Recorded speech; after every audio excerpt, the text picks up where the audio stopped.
Oi, gente. Boa tarde para todos. Espero que tudo bem. Boa tarde.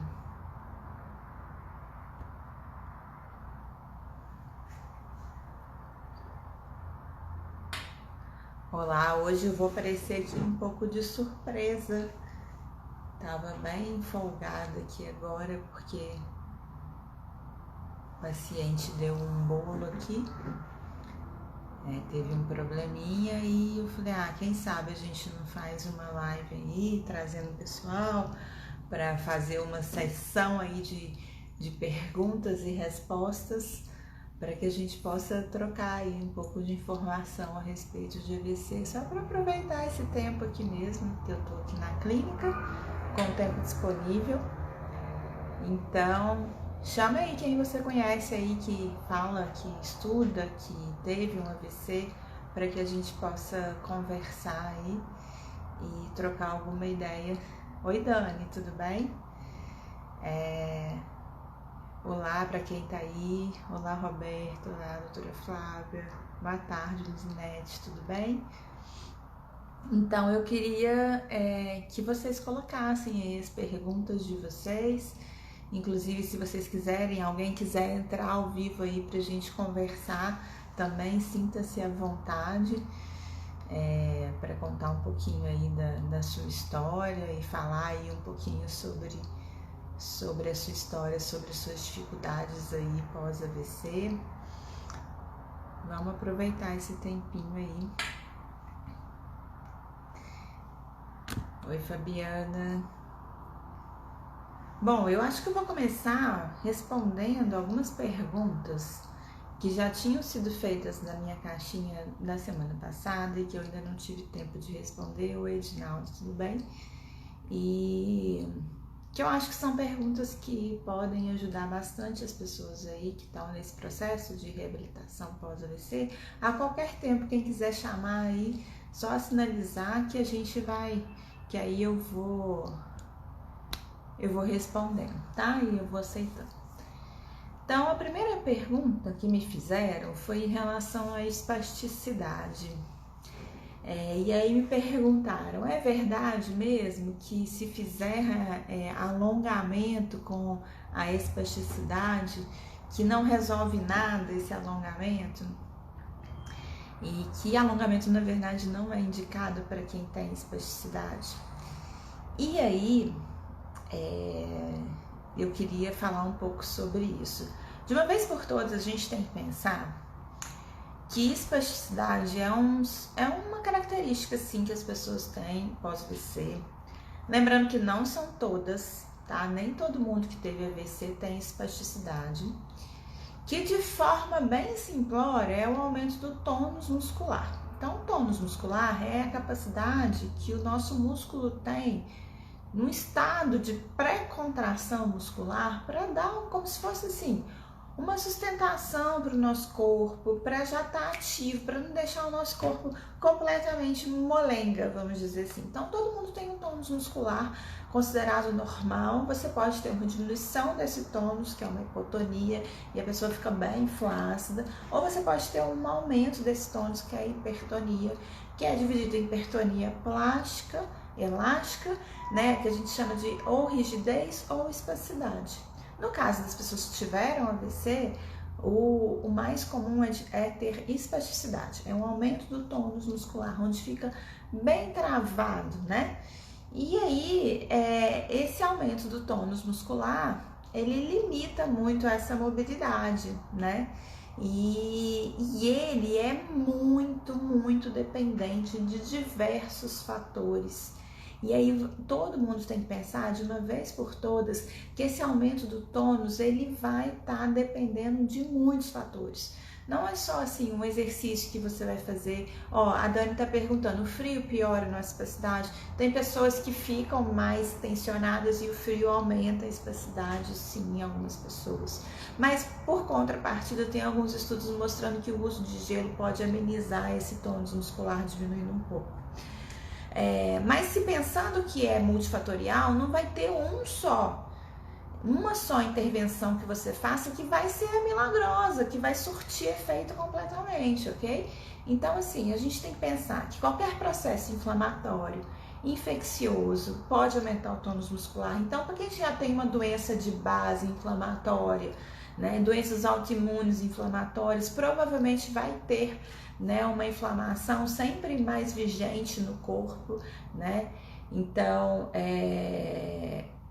a velocidade de hemossedimentação sanguínea, o VHS, quando você faz um exame de sangue, pode ser que esteja sempre alterado nessas pessoas, e qualquer processo inflamatório pode aumentar o tônus, qualquer processo infeccioso pode aumentar o tônus, aumento da temperatura, febre pode aumentar o tônus, dor pode aumentar o tônus, estresse, falta de sono, tudo isso são fatores que vão aumentar esse tônus muscular.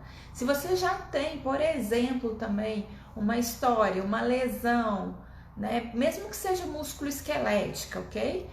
Então você teve uma fratura, você já tem encurtamento muscular por algum motivo anterior ao AVC, então a alteração da maleabilidade daquele tecido por outro motivo pode fazer com que o tônus seja maior também. Então, de uma vez por todas, a gente tem que pensar que não existe um exercício específico que vai conduzir à melhora total desse tônus, até mesmo porque a espasticidade é um aspecto que você vai conviver por muito tempo, se você tiver, né? A gente não tem cura para a espasticidade, existem alguns tratamentos que auxiliam muito, que já tem tido melhoras significativas, né? O Botox melhora significativamente temporariamente, mas tem os prós e os contras, né? Porque ele inativa aquela musculatura e tem que fazer o trabalho da fisioterapia. E a estimulação magnética transcraniana também, né? Que pode ajudar muito também no controle dessa espasticidade. E a fisioterapia, claro. Né? Então você precisa ativar aquele músculo da forma melhor possível, né? Existem técnicas que vão ajudar a conduzir no que a gente chama hoje de uma condução mais efetiva daquele sinal elétrico que chega até o músculo. Então, e alongamento sempre foi uma das técnicas que muita gente fala e faz para a espasticidade, mas isso já é velho, tá, gente? Isso já está ultrapassado na fisioterapia. Sim, fazíamos alongamento desde o início da fisioterapia para diminuir a espasticidade, mas hoje em dia a gente sabe que não acontece isso. O alongamento é para músculos que estão encurtados.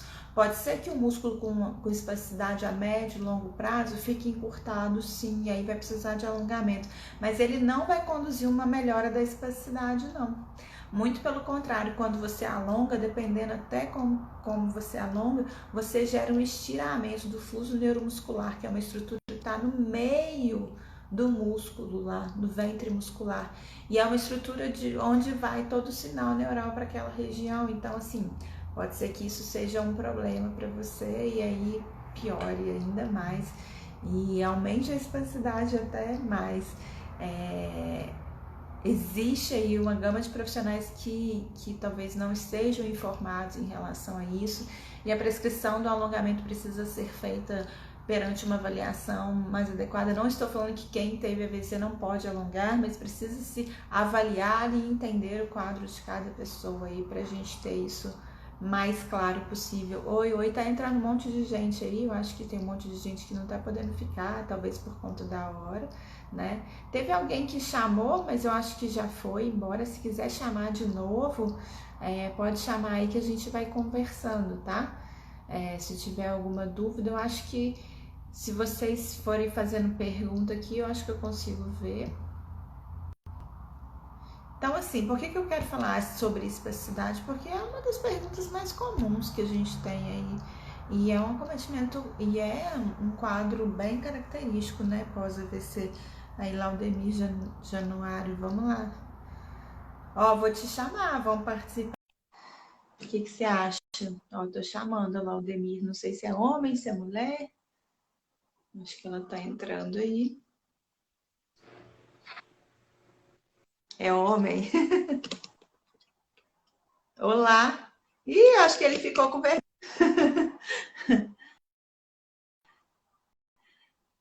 Vou chamar o Sérgio aí. Vamos entrar ao vivo aqui, Sérgio, para a gente conversar. para tirar as dúvidas que forem precisas aí. Eu acho que o pessoal tá solicitando aqui sem querer, mas quem quiser pode entrar aqui, não tenha vergonha não, a gente vai conversando, trocando ideia aqui. Sempre bom, né, gente? Eu gosto sempre de trazer pessoas que tiveram VC aqui, porque muitas vezes uma história ajuda na outra, né? Então, às vezes, uma história que alguém conta aqui na hora que eu faço uma live vale tanto para outras pessoas, sabe? E aí eu acho que isso é bastante importante, né? Muita gente fala isso. Ah, Ludmila, você fez a live com fulana, eu estou passando pela mesma situação, e aí foi ótimo para mim ver que tem outro caminho, enfim. Então me chamem aí, eu acho que o pessoal está com vergonha. A Maria está perguntando se a capsulite adesiva piora com AVC. Então, a gente vou partir do princípio que já existia capsulite adesiva antes do AVC, é isso? A capsulite adesiva, independente do AVC, eu não sei se vocês sabem, capsulite adesiva é um quadro, é uma patologia da cápsula. A cápsula é uma estrutura mole que envolve uma articulação, tá? E a capsulite adesiva é mais comum, é na região do ombro, é mais comum, e essa cápsula tá nessa região do ombro aqui, envolvendo a articulação do ombro, né? Ela tá falando que sim, que foi antes do AVC. E essa capsulite adesiva pode acontecer por trauma, às vezes em mulher pós-menopausa não tem muito porquê que acontece, mas acontece. Que é como se fosse uma retração da cápsula, sabe? Essa cápsula ela é importante para conectar esses ossos, para dar extensibilidade àquela articulação. Ela tem as suas funções, que são funções que ajudam nessa mobilidade, nessa estabilidade da articulação. E aí, quando se tem a capsulite, existe muita dor no ombro, né? Porque aquele tecido ali está retraído, tá? Principalmente, a maior parte das vezes, na região mais baixa da cápsula, aqui bem na região da axila, mas não é só nessa região. E aí pode estar bem retraído, e aí qualquer movimento você sente, além da limitação do movimento, muita dor, tá? E esses pacientes têm uma dificuldade imensa de movimentar o braço, tem uma amplitude de movimento muito limitada, né? Não conseguem sequer colocar a mão na cabeça, por exemplo. Isso independente do AVC, tá? Isso é um quadro ortopédico que acontece, que pode acontecer com qualquer pessoa. E quando você já tem esse quadro e tem um AVC, aí sim, Maria, pode piorar sim. Por quê? Muito da mobilidade dessa cápsula vai depender, né, muito da melhora da retração dessa cápsula, vai depender da gente fazer ali movimentos, né? Então eu preciso movimentar. E aí, se você não tem movimento, se o braço fica cada vez mais parado, se você tem uma subluxação de ombro, por exemplo, você pode piorar o estado daquela cápsula. Então, isso é um quadro anterior ao AVC que pode, além de dificultar, vamos dizer assim, piorar com o AVC, pode se tornar mais visível, pode piorar, porque por conta das alterações que o AVC pode provocar no ombro. Então, a subluxação, que eu falei, pode ocasionar alguma lesão pela falha de ativação dessa musculatura que estabiliza o ombro. Então, pode piorar. É preciso trabalhar a capsulite com o olhar neuroortopédico, vamos dizer assim, né? Eu sempre falo, sempre que as pessoas me perguntam, o que fazer para ombro doloroso, para subluxação, para dor no ombro pós-AVC, então a primeira coisa que a gente tem que identificar se existe alguma causa ortopédica que está fazendo com que esse ombro doa. Né? Então vamos verificar, tem lesão de ligamentos, tem lesão de tendão, tem lesão, tem uma bursite, que é uma inflamação da bursa, tem uma capsulite que pode ter nesses quadros anterior ou preveniente, né? Que a AVC predispõe o aparecimento desses quadros, tá? E aí sim, síndrome ombro-mãos, síndrome complexa regional, né? Que pode acontecer também. Qual o tratamento? A Maria está me perguntando. Basicamente, da capsulite adesiva, fisioterapia. Fisioterapia. Na fisioterapia, a gente tem que mobilizar essa cápsula, a gente tem que tornar essa cápsula mais maleável, existem mobilizações para serem realizadas, existem recursos, né, físicos, como o laser, como o ultrassom, e isso eu falando independente do AVC. E se aí tem que identificar a causa, né? E se tem o AVC e tem uma falha da mobilidade de toda aquela musculatura que está em volta do ombro, impedindo aquele movimento, a gente geralmente tem ativação por eletroestimulação daquela região, a gente tem como dar mais estabilidade no ombro subluxado, mas primeiro tem que entender o diagnóstico, porque às vezes é preciso entrar com anti-inflamatório, às vezes se faz injeção, por exemplo, de corticoide naquela região. Então, vai depender muito, precisa de um acompanhamento médico, fisioterapêutico, e o fisioterapeuta que tratando um paciente com AVC com dor no ombro tem que ter um olhar tanto ortopédico quanto neurológico. Entender o porquê que essa musculatura não está se ajudando ali, se é por conta do AVC, como ativar essa musculatura. Tá? Então precisa ter um fisioterapeuta para te conduzir e um médico, principalmente aqui com os meus pacientes, quando acontece alguma coisa em relação a isso, eu encaminho para um médico, um ortopedista especialista em ombro. E aí ele faz essa condução legal para dar o diagnóstico específico desse ombro, e aí a gente vai progredindo, né? Então é isso que geralmente a gente faz, que eu faço, né?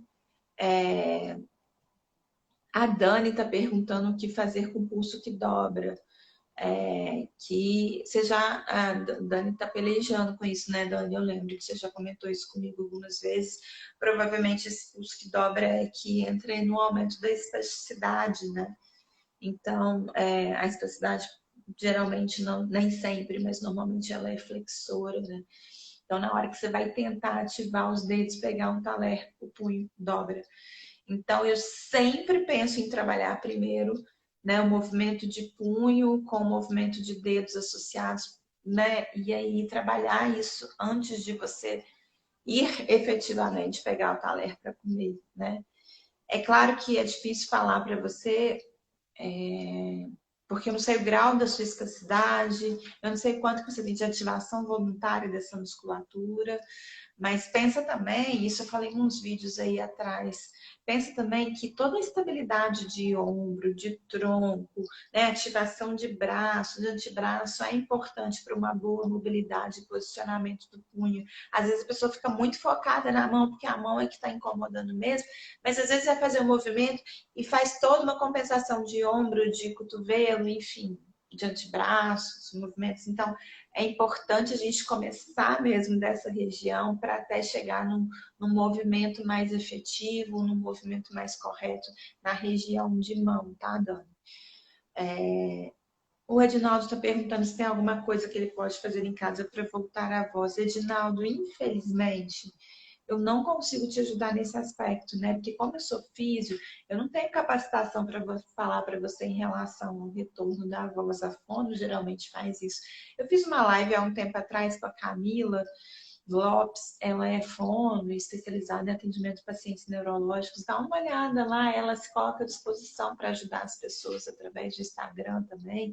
Então, entra no Instagram dela, acho que é Camila Lopes. Você coloca Camila Lopes, você vai conseguir entrar no Instagram dela e conseguir trocar uma ideia aí com ela e pedir alguma orientação, porque infelizmente eu não vou poder te ajudar nesse aspecto, não é da minha alçada, né? Então, assim, eu sei, já vi, sei o que os meus pacientes fazem quando são orientados, mas eu não posso aqui estar te dando essa orientação oficialmente. O Zé Eduardo solicitou aí para que a gente conversasse, eu vou te convidar aí. Imagina, de nada. O pessoal tá um pouco tímido aqui, eu não sei se vai querer participar mesmo. Já te chamei aí, tá, Zé Eduardo? Oi, boa tarde. Você tá ao vivo aqui comigo. Vamos conversar? Ih, eu acho que a internet dele tá ruim. Oi, Zé Eduardo, você está me escutando? Tá muito lento, para a internet. É, a sua internet está falhando.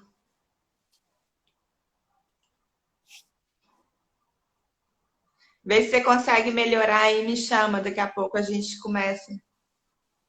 Pode ser? Pode. Então tá bom.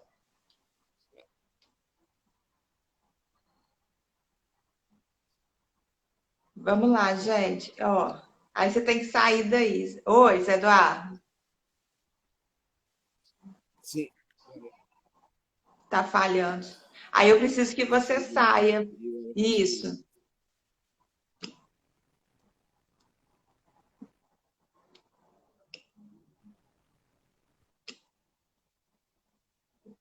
É difícil, né? Não ajuda, né? Mas se você conseguir melhorar a internet aí, Zé Eduardo, entra aí de novo. Meu noivo está se recuperando de um AVC, mas ainda não tem movimento no braço. Vai demorar essa recuperação. Doris, queria te dar esse parecer, com certeza, com firmeza, mas não posso. Primeiro, que não conheço seu noivo, não sei como é que tá. Segundo, porque mesmo conhecendo com os meus pacientes aqui, é muito difícil de primeira, numa primeira avaliação, falar para você, olha, em tanto tempo você vai recuperar, porque tudo depende da resposta que cada pessoa dá às estimulações que são feitas. Uma coisa eu posso te afirmar, as estimulações precisam ser realizadas com maior constância possível, da forma mais correta possível, sem compensações. Se você consegue fazer, se ele consegue fazer isso de movimento correto, é isso de movimento correto que vai ter que ser estimulado para amanhã, para a semana que vem, para daqui a um mês, esse isso passar a ser isso, e daqui a pouco a gente for ir ganhando cada vez mais, sabe? Então, eu não sei se ele não tem movimento porque ele está flácido, se ele está espástico, né? Isso realmente eu não sei. O que a gente tem, gente, aí é que a gente tem tido cada vez mais pessoas com ganhos importantes de movimento de mão e braço. A partir de julho, provavelmente eu vou estar incrementando aqui na clínica um novo procedimento, que é a interface cérebro-máquina. Não sei se vocês já ouviram falar, né, através da Neurobots, é um aparelho que a gente utiliza com nível A de evidência nas pesquisas científicas para melhora da mobilidade, da função, da destreza, da velocidade do movimento da mão e até mesmo ativação em alguns casos, mesmo em casos de pessoas que não têm nenhum movimento. E quando a gente fala nível A de evidência, que os guidelines das associações, Associação Canadense, Americana, guideline a gente chama que é um guia assim, de indicações dos especialistas, os maiores especialistas daquela, né, no caso da Associação Americana, os maiores especialistas americanos em AVC, né, criam esse guideline através de pesquisas científicas, e quando a gente fala que tem um nível de evidência A, é que tem mostrado um impacto importantíssimo, altíssimo, e uma evidência muito grande, mostrando resultados fantásticos. E o pessoal aqui da Neurobots aqui no Brasil está fazendo com que isso chegue ao público final, e a gente tem visto aí resultados importantes. Então talvez essa é uma alternativa aí, né? Estou colocando aqui na clínica a partir de julho, e os estudos são muito promissores. Nem são promissores, assim, já existem resultados já acontecendo, né? Então, essa é uma forma, né? Isso independente do paciente ser flácido, ser espástico, cada um, claro, com a sua adequação. É, a Patrícia está falando, a minha fisioterapeuta me disse que a minha mão é só por um milagre de Deus. É, eu não costumo, assim, sabe? Cada um tem a sua forma de trabalhar, e aí tá perguntando o que eu acho disso. Cada um tem sua forma de trabalhar e tem uma visão diferente. Eu já vi tanta coisa que, no princípio, assim, né, às vezes na falta de maturidade profissional, ou falta de experiência, eu falava, acho que não vai, não. E que foi.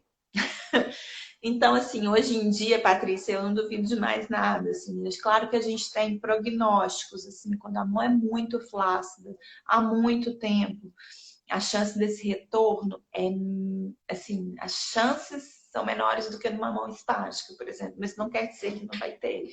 Então, assim, depende dos estímulos que foram dados até então, sabe, Patrícia? Então, é muito complicado a gente falar que só por um milagre, sabe? Assim, se for por isso, tem horas que eu acredito em milagres. Tem coisas que eu falo, gente, que até hoje eu me surpreendo. Então, eu juro que eu resolvi não desacreditar de nada, apesar dos prognósticos que a gente tem aí em relação a cada quadro, sabe?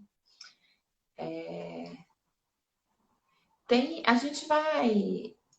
Deixa eu ver, tem mais alguma pergunta? Gente, pode perguntar. E quem quiser entrar ao vivo, o José Eduardo tentou entrar, mas parece que a internet dele estava ruim. Se vocês estiverem com a internet boa e quiserem entrar para a gente trocar uma ideia, fiquem à vontade aí.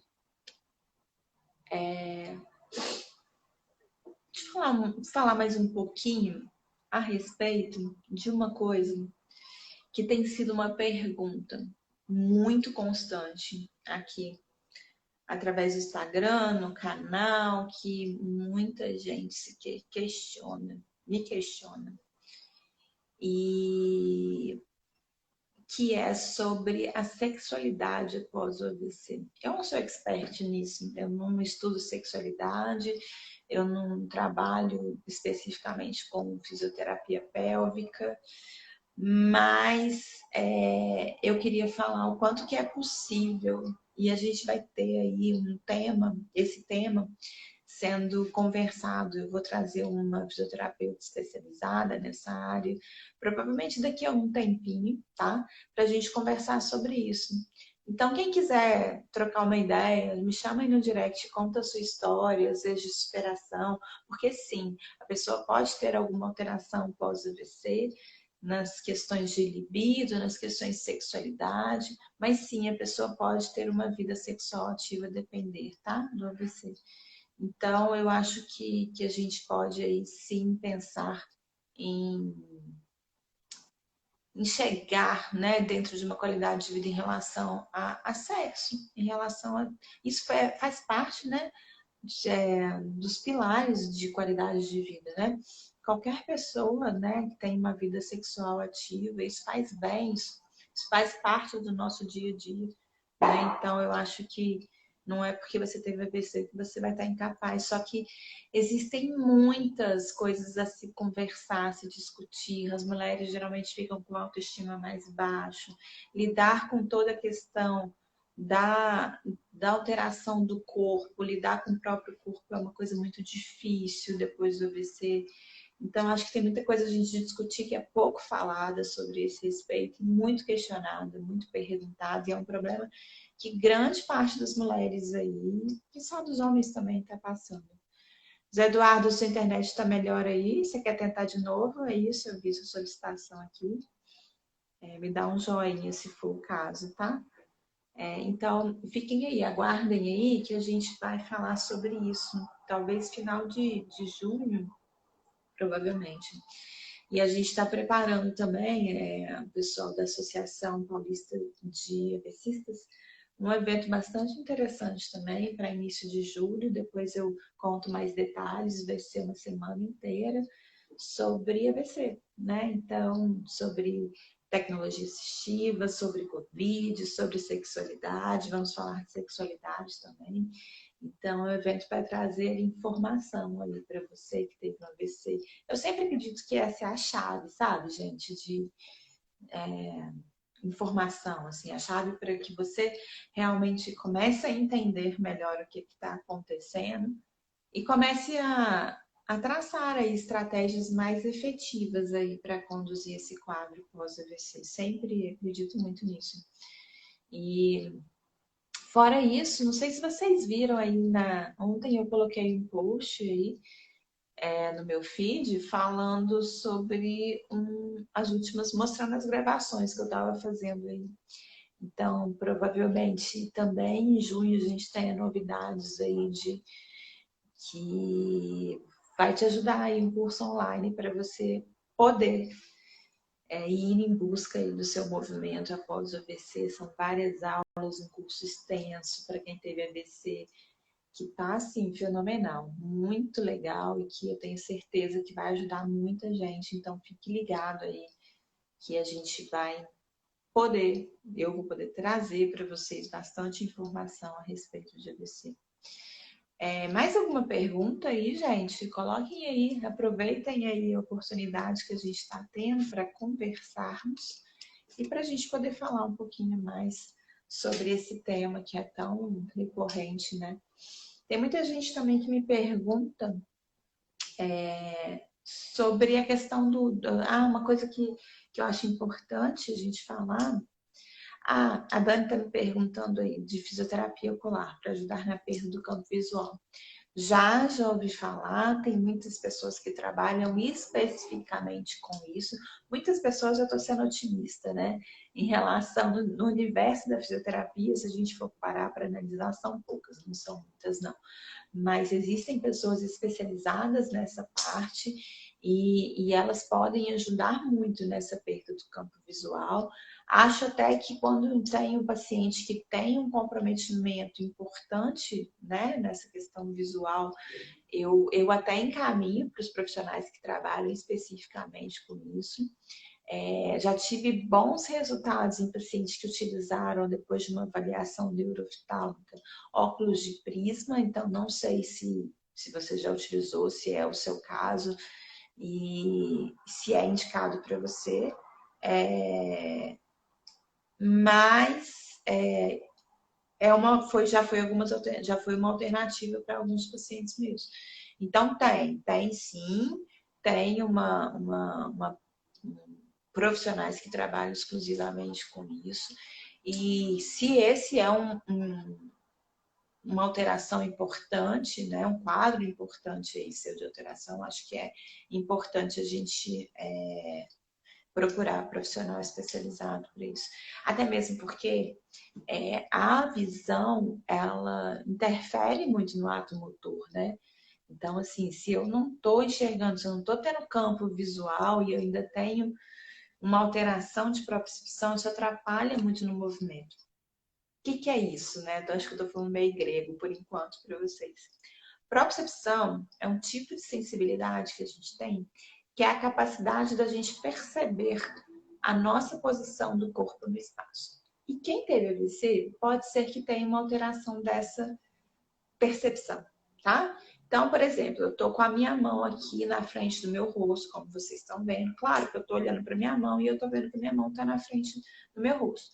Mas se eu fechar os meus olhos, e a propriocepção, para avaliar, você tem que fechar os olhos, né? Não pode ter a visão roubando a seu favor. Eu mesmo assim vou conseguir falar para você que a minha mão está mais ou menos na direção da minha boca, eu estou com as mãos abertas, estou com o cotovelo dobrado. E quem teve AVC pode ser que não tenha essa capacidade de perceber exatamente onde está a posição do corpo no espaço. E para isso, ele precisa geralmente utilizar a visão. Porque aí, se eu olho para aquela parte que eu não percebo, eu estou sabendo através da minha visão onde que ela está. E se você já tem essa alteração de propriocepção, se você tem uma alteração da percepção do seu corpo em geral, às vezes isso pode acontecer numa metade toda, né, do corpo, não é no corpo inteiro. E você tem uma alteração visual ainda, aí sim, aí fica mais difícil ainda. Então, se você não está enxergando onde você está posicionando aquele pé para andar e você não está sentindo onde você está posicionando aquele pé para andar, então isso pode ser um grande problema. Então, tem que ter uma dobradinha aí de trabalhar essa questão da fisioterapia, né, ocular, que trabalha com essa questão da visão, e a fisioterapia também para melhorar aquela capacidade de percepção que a pessoa tem daquele segmento, independente da utilização da visão. E isso é bastante importante, até mesmo porque se você tem uma visão legal, não teve alteração nessa visão e tem um problema de percepção, o tempo inteiro você vai ter que ficar olhando para o chão para andar. Estou dando só um exemplo. Pode ser no pé, pode ser na mão, enfim, pode ser todo no corpo. Mas o tempo todo você vai ter que se direcionar. E aí, se a pessoa tem uma alteração de percepção de todo o corpo, ela negligencia um lado do corpo, aí que ela não vai querer olhar para aquele lado mesmo. E às vezes nem tem uma alteração visual, de campo visual importante. Então, a fisioterapia entra como um respaldo importante para realmente trazer para a gente para a pessoa que teve AVC, uma forma de lidar, uma estimulação assertiva para lidar com todas essas alterações. A Anice está pedindo para participar. Anice, dá um joinha aqui se você quiser participar mesmo. Indique os profissionais. Eu às vezes me assusto com o meu braço esquerdo. Então, Dani, isso acontece comumente para quem tem uma região esquerda do corpo comprometida, tá? Então, essa alteração de percepção pode, não é que não possa acontecer do lado direito, mas o mais comum, o mais esperado é do lado esquerdo do corpo, tá? Indico, depois eu falo de profissionais aí que trabalham com isso, são poucos, né? No Brasil inteiro existem, mas são poucos no Brasil inteiro. Eu sei que tem uma terapeuta ocupacional, que é a Tatiana Gebrael, que não a conheço pessoalmente, vejo o trabalho dela no YouTube, vejo o trabalho dela no Instagram, vejo que ela fala bastante sobre visão, tem muita coisa legal, né? Então, talvez seja uma pessoa que você possa ir lá procurar e trocar uma ideia e conversar, tá? Mas aí tem que saber em cada região aí, tá? Às vezes, pessoas que trabalham também com alguma parte de reabilitação vestibular também possa, né, ajudar nesse sentido. O Anderson e a Anice estão pedindo para participar. Eu só queria saber se eles querem participar e dão um joinha aí. Anderson, quer participar? Sua internet está boa, quer falar aqui comigo? Trocar experiência aí a respeito de AVC? Se sim, fala aí para mim, que aí eu já te chamo, já te libero aqui. É muito interessante, Dani, só tentando finalizar aqui o que a gente estava falando, que tenha um profissional para trabalhar isso efetivamente, para quem tem distúrbios aí dessa alteração da visão, tá? Isso pode ajudar muito na sua recuperação motora, perceptual, acho que é bastante interessante. Eu não tenho essa capacidade aqui, não tenho essa formação, então eu encaminho, a gente não tem como fazer, né, tudo o tempo todo, né? Então eu encaminho esses pacientes aqui. Tem um monte de gente pedindo para participar, eu só quero que vocês deem um joinha, porque teve muita gente que fez a solicitação para participar, mas na verdade foi sem querer ou que não queria participar. Então, doutor Sena, André e os outros, Anice, fala aí se vocês querem ou não participar para mim, que aí a gente vai conversando. Boa tarde, Leneide, tudo bem? Boa tarde, Ana. Seja muito bem-vinda. E a gente está falando, trocando uma ideia aqui de forma aleatória mesmo a respeito de AVC. Eu estou aqui na minha clínica e um paciente teve um problema. Eu falei, bom, vamos lá, vamos conversar aí com o pessoal para que a gente realmente possa aproveitar esse tempo, né? Então, o Anderson quer participar, eu vou chamar ele aqui. Vamos lá, Anderson. Imagina, é sempre muito. A Ana está falando gratidão. Eu que agradeço vocês estarem acompanhando aqui, fazendo parte aí do que se tornou muito meu propósito de vida aí, profissional, pessoal. O Anderson chegou por aí e foi embora. Vocês vão ver o que eu passo aí com essa internet. Às vezes eu entro, já teve live que foi e voltou e sai, a internet não funciona e fragmenta a live em duas partes. É mais ou menos assim mesmo, já estou acostumada já. O Anderson falou que queria participar, me mandou uma mensagem aqui, eu chamei e a internet deve ter caído aí. Queria também, gente, falar um pouquinho hoje das experiências, né, que eu tenho aí atendendo as pessoas que tiveram AVC, né? E uma delas foi assim, me chamou a atenção porque sabe aquela tão famosa frase, né? Tipo, eu já sabia que poderia acontecer. E às vezes, infelizmente, esse eu já sabia é real, né? Infelizmente se torna realidade. Bom, atendi uma paciente há um tempo atrás, por uma dificuldade de mobilidade, já tinha tido um AVC e já estava bem, bem tranquila, uma senhora, né, conseguindo se movimentar bem e com alterações muito mais por conta de uma perda de mobilidade generalizada, por falta de movimento, né, de fazer pouca coisa, mais idosa, mais com aumento do peso, mas nada tão específico em relação às sequelas do AVC, né? Ela já tinha se recuperado bem.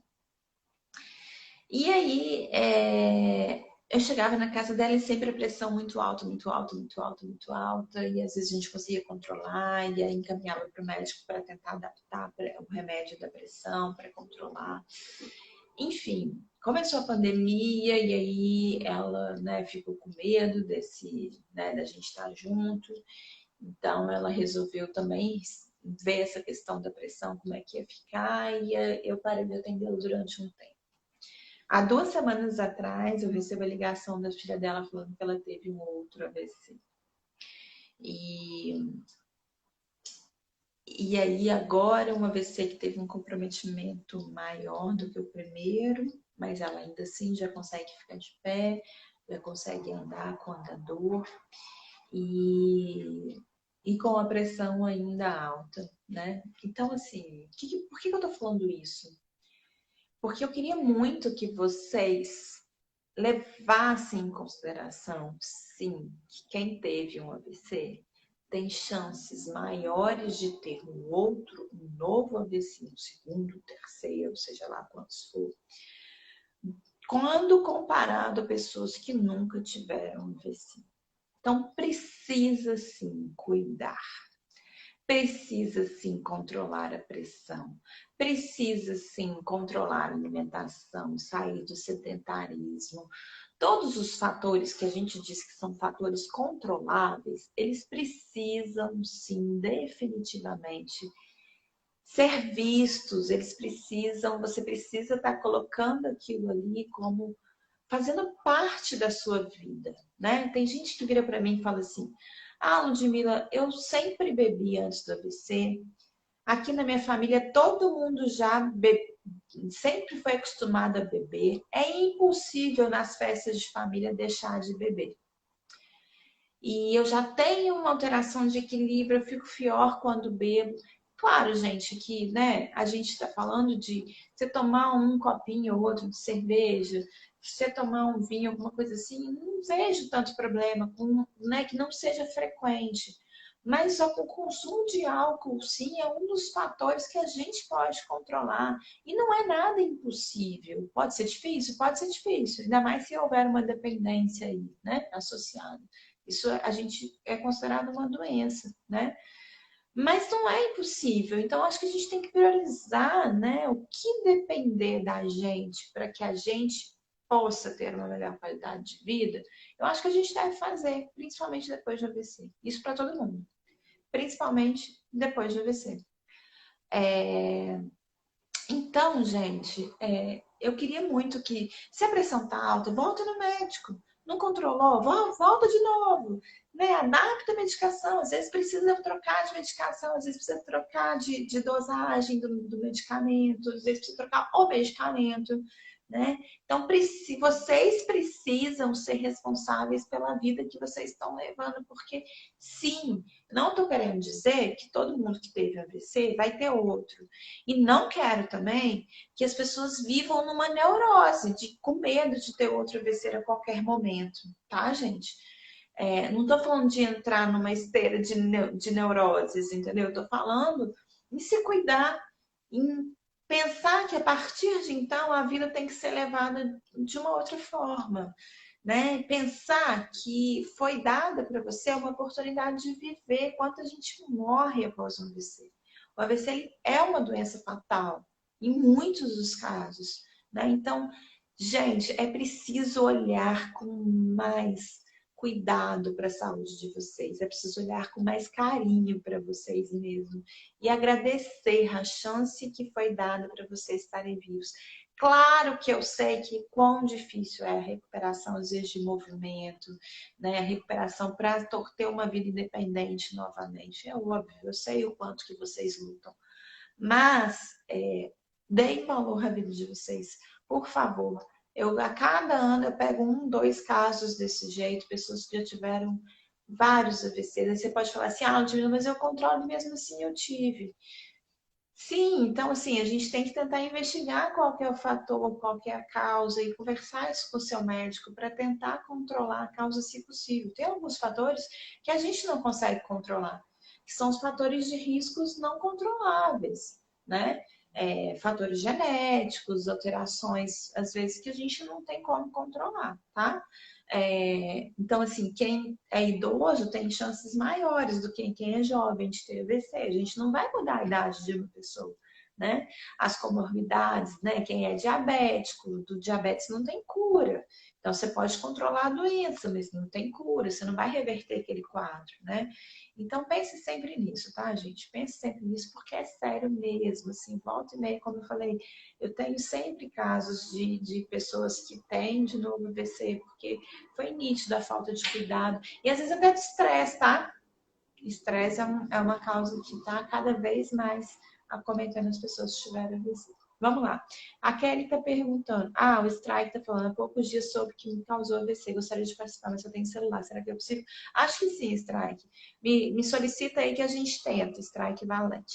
Kelly, boa tarde. A esteira é recomendada a partir de quanto tempo depois do AVC? E a Dani pergunta se é melhor fazer esteira segurando ou com a mão solta. Ótimas perguntas. Kelly, se você já consegue, né, andar,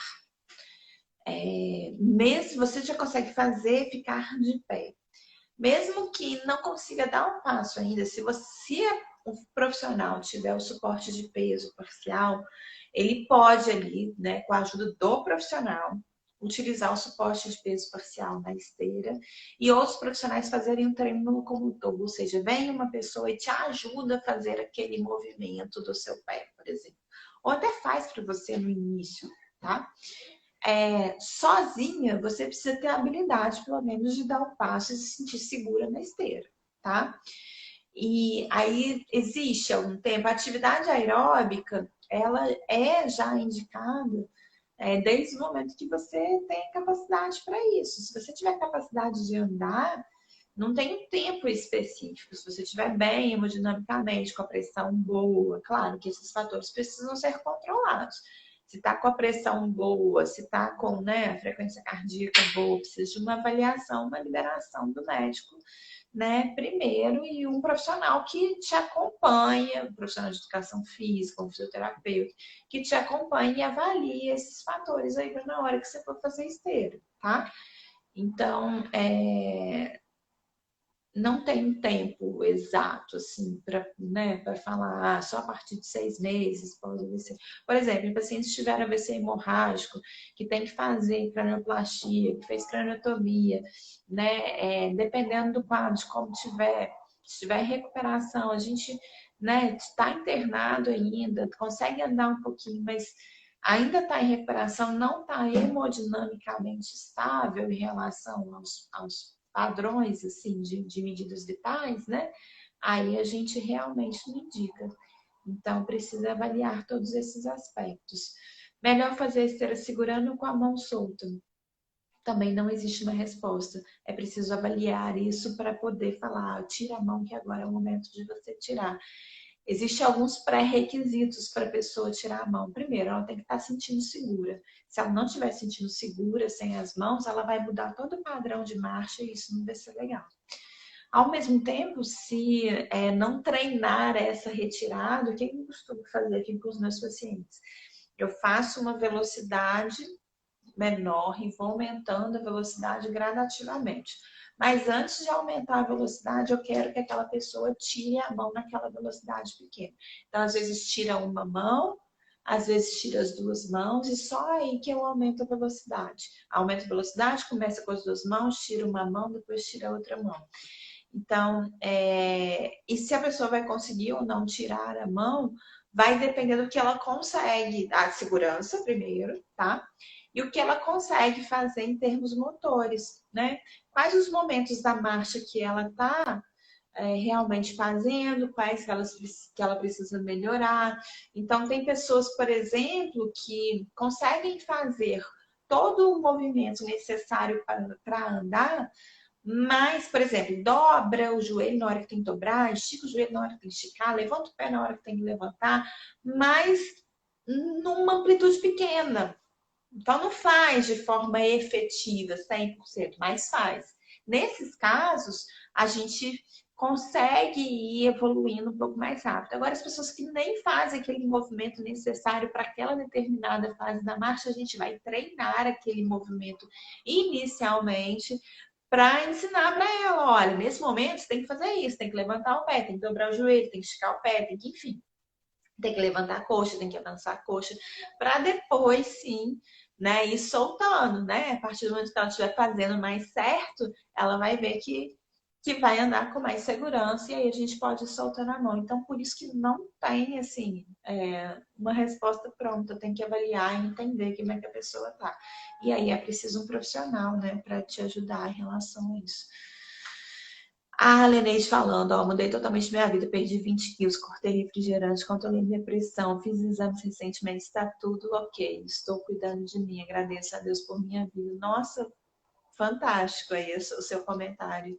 E a gente se sente tão bem, né? Assim, muitas das vezes a gente vê que as pessoas falam, realmente foi um descuido, eu não estava cuidando da minha saúde, né? Às vezes não, às vezes a gente tem outras causas, assim, que não né, desse descuido.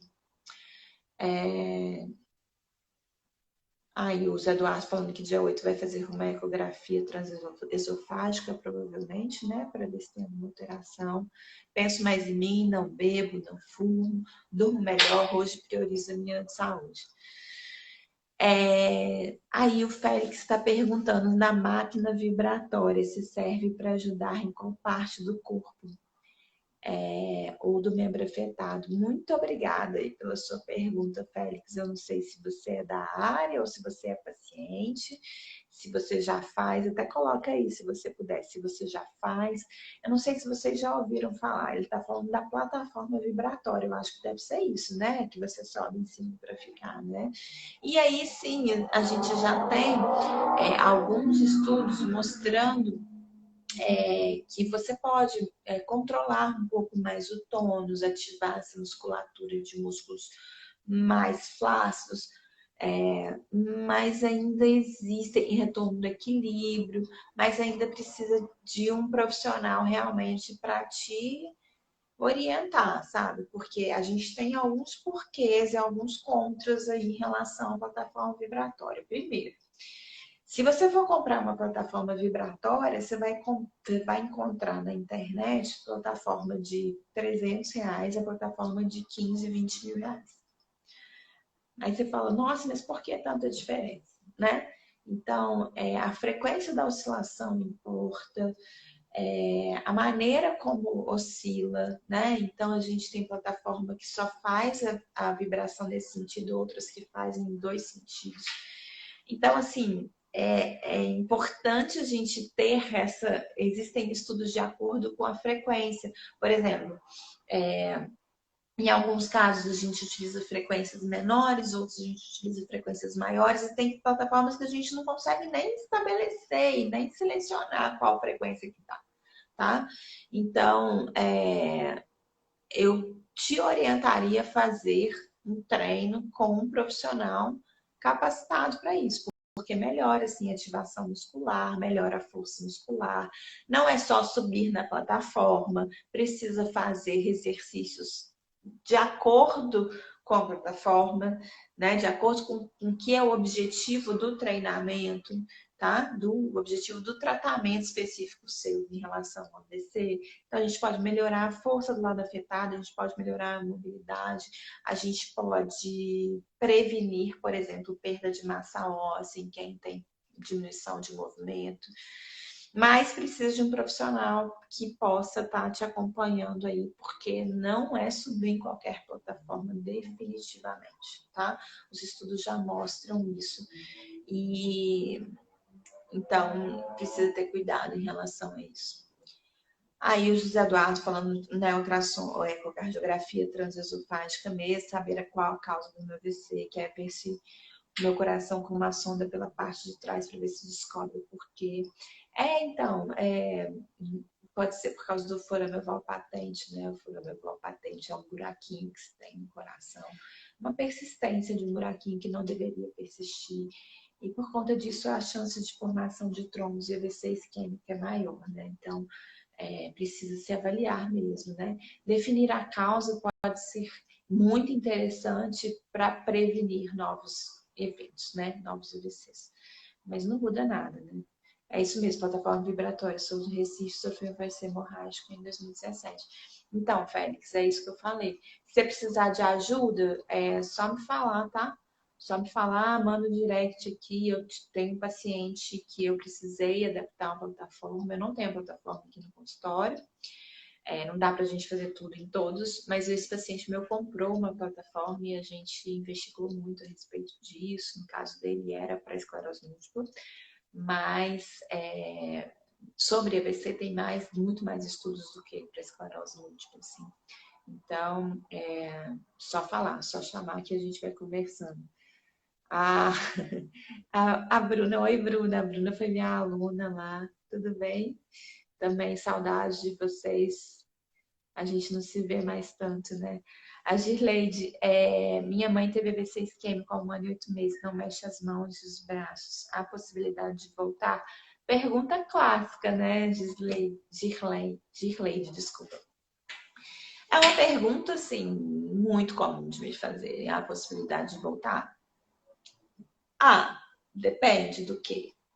Depende de alguns fatores, né? Como eu falei, quanto mais flácida a mão, mais caída, mais sem resposta alguma, nenhum estímulo que seja, mais difícil é. Isso significa que o sistema nervoso, ele não está dando nenhuma resposta, mesmo que seja, né, não está chegando nada neural lá naquela região que possa dar alguma resposta. Mas é preciso estimular, é preciso tentar entender se está dando resposta ou não. A gente só sabe se está dando resposta ou não quando a gente dá um estímulo. Se você não der um estímulo, não tem como você saber se está dando resposta ou não, entende? Então, assim, 1 ano e 8 meses, o que você tem feito? De terapia específica para a mão. Quais são as respostas que ela já teve? Tem alguma ativação de ombro, de braço, de mão, de punho, de dedos? Né? Então, assim, já fez uma avaliação específica, algum profissional sobre braço, sobre membro superior, o que esse profissional falou? Então, precisa encontrar respaldo, assim, nesse sentido, né? Porque é difícil de falar isso logo de cara sem ter avaliado. Não tem como eu te falar. Esses são os parâmetros, né? Então, numa fase com uma mão muito flácida, é mais difícil voltar do que a uma mão mais espástica. Mas não significa que não vá. Aí ela tá falando, ela faz fisioterapia e volta a mexer somente a perna. Então, às vezes ela precisa de alguns estímulos para voltar a mexer o braço, na mão. Quais são os estímulos que estão sendo feitos, né, na própria fisioterapia, né? Tem sido feito estímulos para isso, né? Então é necessário pensar nesse aspecto. Converse com o fisioterapeuta dela. Tenta entender, sabe? Ela é espástica, ela é flácida, o que está acontecendo com ela?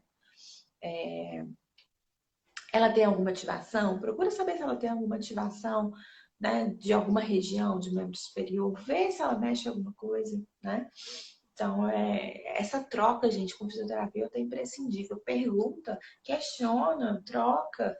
Né? Aqui os meus pacientes têm coisas que eles nos perguntam que às vezes eu falei, isso, eu não sei, agora vamos lá, vamos estudar, vamos procurar saber junto, porque faz parte, né? O importante é que a pessoa esteja disponível para ajudar você a seguir esse trajeto, né? A entender todo esse aspecto. O José Eduardo está falando que depois transmite o resultado. Fala aí pra gente, né? Então, eu imagino que você deve estar ansioso, né? E curioso para saber. Claro, qualquer um no seu lugar, qualquer um que teve AVC. Acho que a primeira coisa é querer saber a causa, né? Por quê? Ou querer saber o porquê que aconteceu o AVC, né? Então, eu tenho... Se bem que hoje eu acho que... Não, ainda tem. Tem pacientes que se questionam o porquê e às vezes não conseguiu chegar na causa ainda. E tem uma suposição de algumas causas e vai vivendo dessa forma. Dia 2 de junho farei 1 ano, ainda permaneço sem movimento também do braço e mão. Comecei a andar com a ajuda da bengala. Oi, Elânia Alves. Então, o tempo é importante, mas o tempo não pode ser um preditor, sabe? Assim, no sentido de, como que eu vou dizer para você? Ah, só tem 1 ano já era, tem 2 anos já era, né? Então a gente tem que neuroplasticidade, né, por muitos anos durante a vida, até na fase idosa. Então acho que é importante a gente tentar entender melhor as quais estimulações o seu corpo responde ou não, tá? Então, a mesma coisa que eu respondi para a Girlane, se não me engano, não sei se é esse nome, mas a mesma coisa que eu respondi na pergunta anterior, eu respondo para você. O que tem sido feito para o movimento do braço? O seu tronco da mão, o seu braço mexe, o seu antebraço mexe, ou mexe naquela compensação?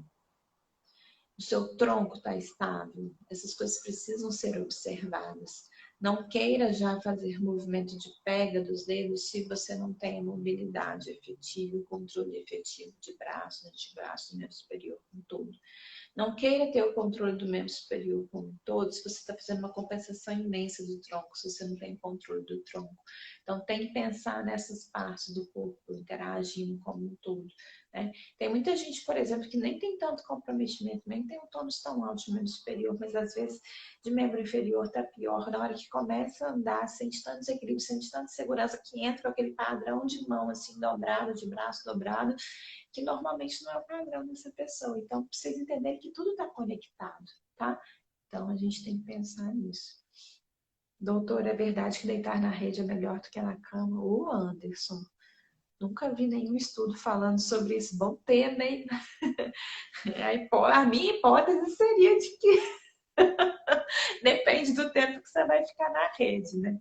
Na verdade, eu acho que você está perguntando no sentido de a rede traz um balanço que gera um estímulo, né, até vestibular mesmo, né, de equilíbrio.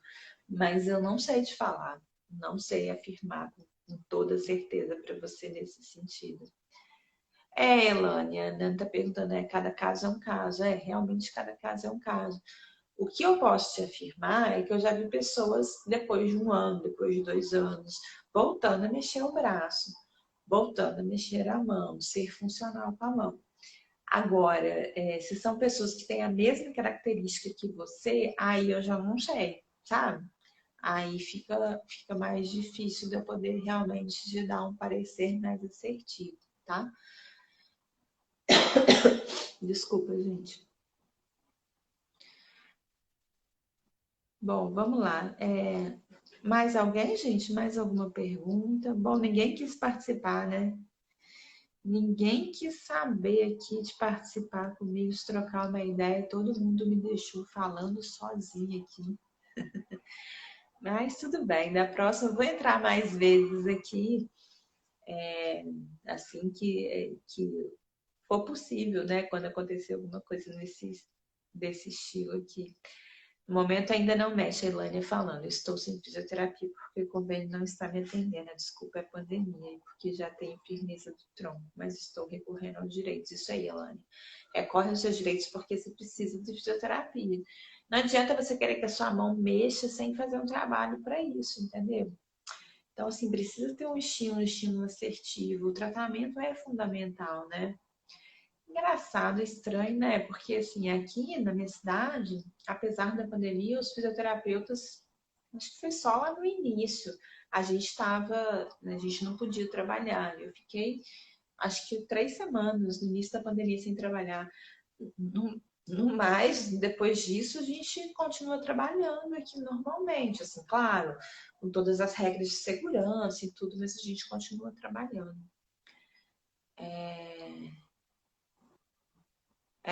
A questão do estímulo tem quase 2 anos, o problema é que o governo é negligente.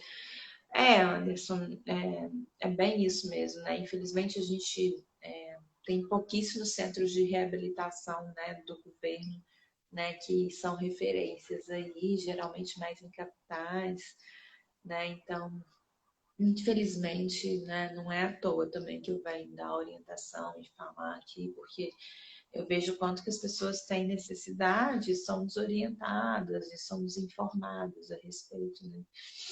Então, a pandemia tem sido uma desculpa, às vezes, para muitas das coisas. Claro que tem horas que realmente, dependendo da situação, né?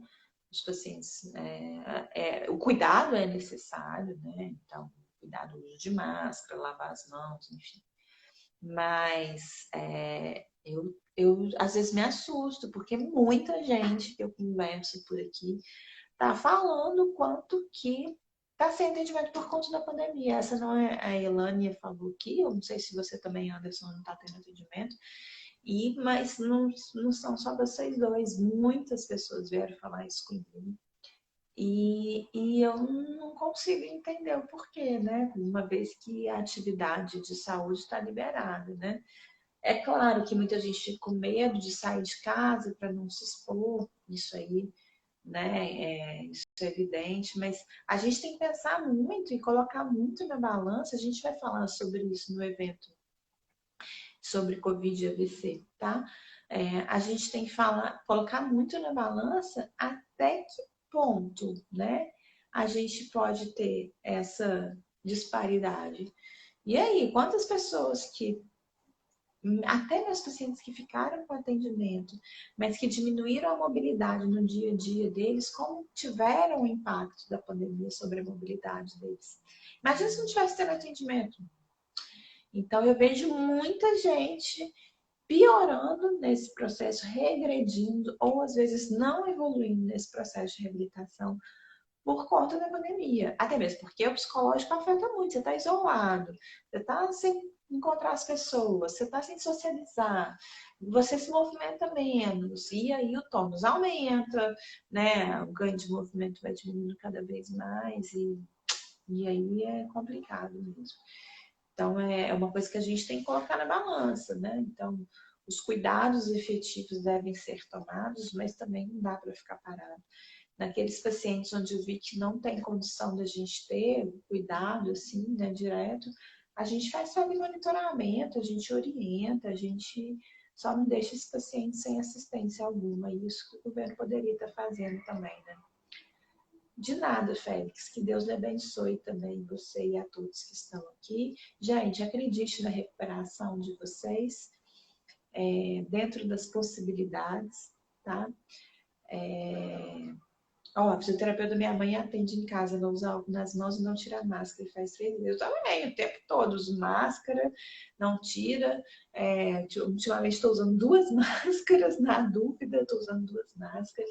Não tiro máscara, é álcool, é jaleco, é tudo. Então a gente tem que realmente, né, se cuidar. Porque eu também fico com medo, né, de me contaminar e não poder trabalhar e, né, ter um problema de saúde.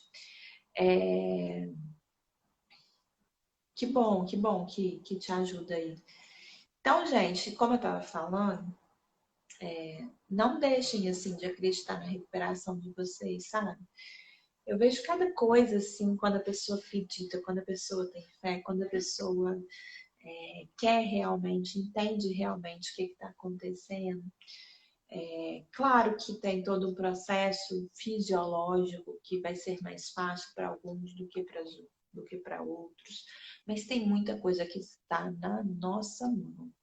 Tem muita coisa que dá para a gente conduzir da melhor forma possível. E é isso que eu tento trazer aqui para vocês dia a dia, aí, com conteúdo, com informação, com orientação a respeito de AVC. Então, agora saiu já um novo guideline da Associação Americana de Prevenção de AVC, de agora de 2021. Eu vou dar uma lida e vou estar transmitindo qualquer tipo de informação nova para vocês. E a gente vai conversando, tá? Anderson, eu vou só finalizar aqui as últimas perguntas, porque provavelmente está chegando outro paciente aqui, aí eu vou ter que abandonar vocês aqui. A gente faz isso por outras vezes. O Anderson está perguntando: formigamento nos membros afetados, essa situação é normal? Anderson, formigamento pode ser uma alteração de sensibilidade, tá?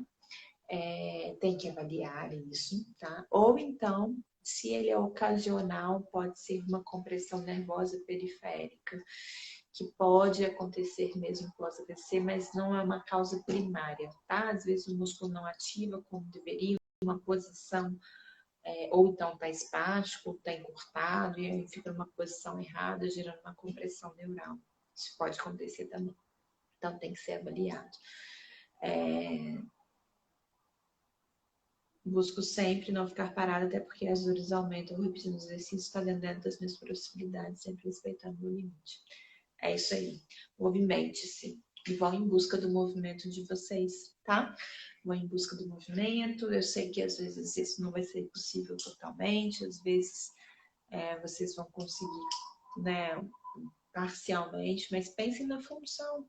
Vão em busca de alguma coisa que faz diferença para vocês. E como é que a gente vai adaptar para ter essa função, né? Para participar mais da sociedade, né? Mesmo com pandemia, para ter uma atividade, né? No seu dia a dia. Pense aí, eu vou deixar aqui vocês como pergunta. Quais são as atividades que você está realizando no seu dia a dia?